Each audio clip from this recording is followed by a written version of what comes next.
Hi family, do you or somebody that you know have issues with weight, whether it's 20 extra pounds or 150 extra pounds or more, type 2 diabetes, or even high blood pressure? If you have one, two, or all three of those, listen up. I'm going to go through principles that if you apply to your life, you will see a radical reduction in those conditions. You'll watch your body return back to a normal state. Here, 17 years into practice, I don't know how many people have come in that have conquered all three of those. So whether you have weight to lose, type 2 diabetes, or high blood pressure, this video is for you. I'm going to post it on YouTube. You can always go back and look it up. I'll have it titled under some of the playlists about high blood pressure and weight and all those things. So listen up. I'm going to tell you about two great men that I've known most of my life. And in their 50s, now they were both pillars in their community. They're both from around here in the North Texas area. Good friends growing up, played a lot of golf together. And in their 50s, both of them had almost identical healthcare issues. Both of them had high blood pressure. Both of them had their blood sugar was climbing and climbing, and they were taking medication for that. So they had pre-diabetes or full-blown diabetes, however you want to look at that. And they both had weight that they needed to lose. So both of them looking at 20 to 40 pounds overweight, both of them taking medication for diabetes, and both of them taking high blood pressure medication. Both of them taking 4 to 5 medications respectively. So one of the guys' name was Hal, and the other one was Monty. So Hal and Monty, these 55-year-old guys taking medications for all those things. And if you talk to both of them, and when I say pillars in the community, I mean everybody that knows these two men love them. They make everybody smile. They both have jobs where they look at what they do as servicing and benefiting humanity. People that come in to use their services they're very pleased. They like them. They do a lot of charity work. Great families, grandchildren, all the great stuff. But both of them had these health issues, and they ran straight into me when I graduated from school, and I realized what healthcare was all about. So in their mid-50s, if you're in your 50s, now whether you're a guy or a lady, or if you're younger or older than 55, the rules are the same. If you're taking medications for these things, or if you have weight to lose, type 2 diabetes, or high blood pressure, you have to understand some truths, and sometimes they're hard truths, right? I mean, how many of you know that the truth can sometimes be hard to listen to? And they both spoke to me about their health because they started to hurt. This pain thing is a powerful motivator sometimes, isn't it? And neither one of them wanted to hurt. They wanted to keep playing golf. So they reached out to me, one of them, then the other one. So Monty comes to me first, and he tells me all his medications, the whole thing. And I asked him exactly what I ask everybody that comes in to see me. I say, what do you want life to be like 5, 10, 15, 20 years from now? Do you want to be stuck taking medications and hurting and getting worse, or do you want to be well, whole, taking as little medication if possible, none if possible, and living into your 60s, 70s, 80s disease-free and out of the nursing home? So I ask everybody that question. And of course, the answer is always yes. I don't want to grow up being old and taking a bunch of medications, whatever that old means, because we tend to think that as we age, these things are supposed to happen, and that is not the case. I've known plenty of people, and so have you, that make it up into their 60s, 70s, 80s, 90s, not taking any medication. You can do this. Now, I asked them both, what do you want life to be like? Do you want to be healthy or sick? And of course, they both said healthy. So then I start laying out the path in order to do this. So I'm going to go over the principles of what it takes to get rid of extra weight, type 2 diabetes, or high blood pressure. So I laid this path out for both Hal and Monty. And Monty said, you know what? You're right. Even though I feel generally good, I know I hurt a little bit. I talk to my doctors, and they have all these medications, and I trust them. I see where this road is going. I'm going to be taking more drugs if I don't change my life. I want to be able to play with my grandkids and even my great-grandkids. That's Monty. Now Hal, when I laid the path out for him, he said, Dr. Hooten, it's not that bad. I'm going to be okay. So they were both 55 when these conversations took place. So Hal made a decision to stay where he was in the medical system, taking the drugs. He was fine. He did some injections for his back. He took some painkillers on top of the high blood pressure, diabetes medications he was taking. Monty made the decision to change his life. And this was at 55 years old. And Monty, as he started care with us, started doing everything we told him to, and everything changed. As you can imagine, he lost 40 pounds. His blood pressure normalized within a year. His blood sugar normalized within a couple of months. And that was all at 55, 56 years old. So today, at 71, he takes no medication. He is retired.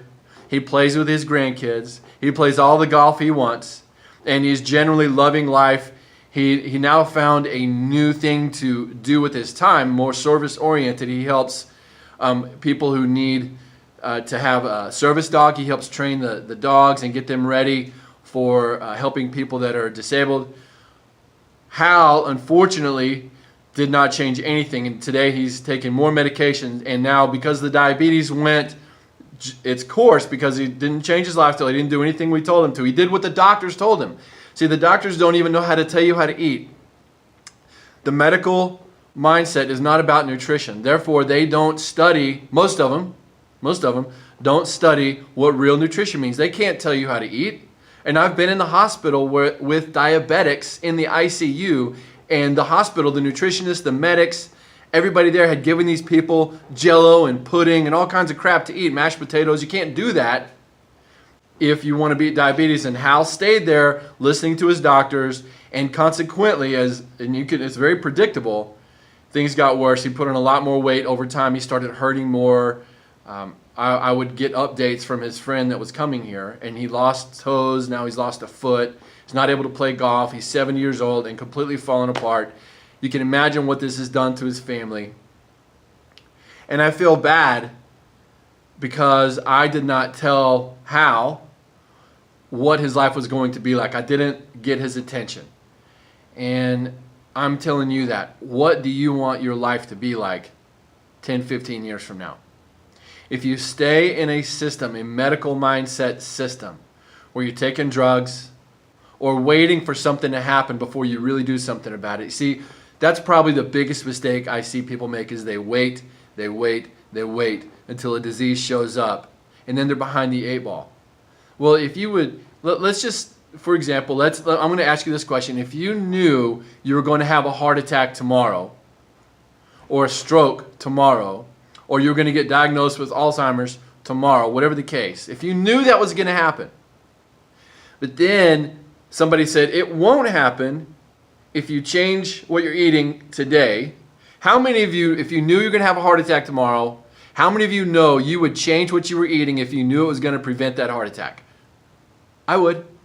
Or if it was going to prevent Alzheimer's, I would change it. And food isn't even the number one thing. So I'm going to go through the 3 things. But the first thing is what I'm doing with you now. You have to change your mindset. Waiting for a disease, treating it with a drug, relying on a medical system to get healthy. Those are all the catastrophic mistakes that people make. That is why our healthcare costs are going through the roof, is because you as an individual are not taking responsibility for your life. You're putting it in the hands of a medical professional. You're putting it in the hands of an insurance company. You're putting it in the hands of a system that doesn't want you healthy at all. And you have to realize that and get out of it. How many of you want to avoid that? That's a real question. It's not just some rhetoric that I'm giving you. If you want to get out of it, this is the way out of it. So what did Monty do? Well, he made that first decision. That's the first thing I can't stress this enough. He was motivated. He was stimulated. He was inspired because he wanted to be around for his grandkids. And some of you out there, you already have grandkids. I mean, how beautiful is that? I watch my parents with my daughter. How beautiful is it to be able to play with your grandkids, walk around with them, wrestle with them, tease them, spoil them a little bit. How many of you are doing that? My parents spoil my kid, and sometimes it drives me crazy, but then they remind me that's their job. It's all fun because they have changed their life. Monty changed his life 16 years ago now. At 71 years old, doesn't take a drug for anything. He's playing golf, playing with his grandkids. He made that decision and said, I'm going to take my body, my physical health seriously. Those doctors have no idea how to keep me healthy. I'll save that for the emergency room. That's what they do. That's what my family does. But I can't rely on them to get me healthy. So the first thing is to make that decision, be inspired, and then now, if you want to be well and not fall apart, and you're inspired to do it, now you can get the right information and start applying it. So what is the right information? That's, man, what a topic that is. You look around, you go online, and you Google weight loss. Not only are you going to get 10,000 different solutions, next thing you know, you start getting emails for diet pills and weight loss surgery and all this garbage. Well, the rules are the same today as they were 500 years ago or 1,000 years ago. So here are the basics. Number one, the list of food that we should be eating. Okay, so notice I'm not going to give you a list of a billion foods that you're not supposed to be eating, although we have that list up front. Dr. Angela and Christine will have that. Here are the foods that you should be eating a whole lot of. Greens, leafy veggies, nuts, seeds. If you eat meat, which we do, clean meat. What I mean by clean is organically raised, or not farm raised, but organically raised, pasture raised, fish that are wild caught, all those things. But find out the list that you know you can eat. Put that list in front of you and start going to town on that, and you'll find that there's a lot more things that you can eat. Now, the list of things that we shouldn't be eating, you're probably eating a bunch of that. Well, you got to start somewhere. I did a long time ago. I mean, my family wasn't perfect by any means. We had to start somewhere. We started adding in all this great stuff. And then today, in 2017, I mean, my wife and I, we very rarely eat anything bad. And when we do, we feel like, garbage the next day. But 17 years ago, I wasn't eating all that good. So you can change. Hal changed, or Monty changed. Hal did not. He kept eating what he was eating, and that's really number two. The food principle is number three, excuse me. So number one, mindset. Number three is your food. What's number two? And that is your spine. Hal, his spine was a disaster. He was already taking pain injections. Monty's spine was also bad too. We found out on x-rays he'd had a herniated disc a long time ago in his lower back. Your spine is the physical key to your health. If your brain and your spine aren't flowing at 100%, it is impossible for you to be healthy. Let me say that again. If your brain and spine are not flowing freely, unobstructed, if there's an issue in there at all, whether you feel it or not, it is impossible for your body to be healthy. Now, this is basic anatomy, basic physiology. I went to school for a long time to thoroughly grasp this concept, and then obviously what to do about it. That's what we're doing here. That's why you come to the office, to get your spine flowing. And the real easy analogy is the water hose, your brain being the water, your spine being the water hose, your body being the garden. If you kink the water hose 10%, and whether you feel it or not, obviously what happens to your garden. So you want to keep your garden hose or your spine flowing. Change your mindset, get it right. Think about why you're doing all this. Why are you doing this? Why? Is it just to get out of pain? Or is it to be around for your grandkids? Number two, work on your spine on a daily basis. And number three, change what you are eating. It is not that difficult, especially if you're motivated and inspired about the right reasons for doing it. So if any of this seems hard, when you start thinking about grandbabies and watching them grow up and graduate high school and maybe even getting to watch them get married, then when something gets you that much, it's very easy to change what you're doing. So this is Dr. Hooten signing off. Stay tuned to our channel for more videos. I'm going to try and add to it each week. So this is a summary on type 2 diabetes, high blood pressure, and weight issues. If you will do those things, change what you're eating, especially after you get your mindset right and get your spine flowing, you watch. You won't have a choice but to lose weight, lose those medications, and stay out of the nursing home. We love you guys. Be inspired. We'll talk to you next time.